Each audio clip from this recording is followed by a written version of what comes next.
செங்கோட்டையன் அவர்கள் எடப்பாடி பழனிசாமியை பற்றி என்ன சொன்னாங்க? அடுத்தடுத்து அதிர்ச்சியான செய்திகள் வெளியாகிக்கொண்டே இருக்குது.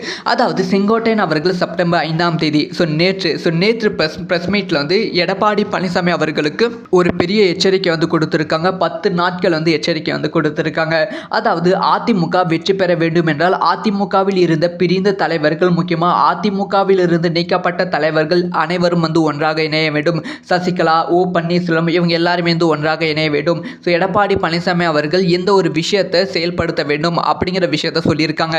ஓ பன்னீர்செல்வம், சசிகலா, டிடிவி தினகரன் இவங்க எல்லாருமே மீண்டும் அதிமுகவில் இணைவதற்கு ஆர்வமாக தான் இருக்காங்க. எடப்பாடி பழனிசாமி அவர்கள் இதை ஏற்றுக்கொள்ள மாட்டுக்கிறாங்க அப்படிங்கிற விஷயத்தையும் செங்கோட்டையன் அவர்கள் சொல்லியிருக்காங்க.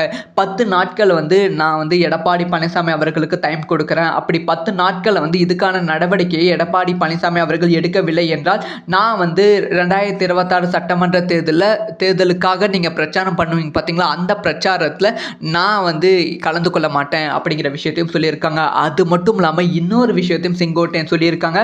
அதாவது நீங்கள் நடவடிக்கை எடுக்கவில்லை என்றால் அதிமுகவில் இருக்கும் மற்ற தலைவர்கள் எல்லாத்தையுமே ஒன்றாக திருத்தி, அதுக்கப்புறமா அதிமுகவில் நீக்கப்பட்ட தலைவர்கள், மூத்த தலைவர்கள், அதிமுகவில் இருந்து வெளியே போன தலைவர்கள் இவங்க எல்லாத்தையுமே ஒன்றாக இணைத்து ஒரு குழு அமைத்து உங்களுக்கு எதிராக செயல்பட்டு அதிமுகவில் இருந்து பிரிந்தவர்களை ஒன்றாக இணைப்போம் அப்படிங்கிற எச்சரிக்கையை எடப்பாடி பழனிசாமி அவர்களுக்கு செங்கோட்டையன் அவர்கள் கொடுத்திருக்காங்க.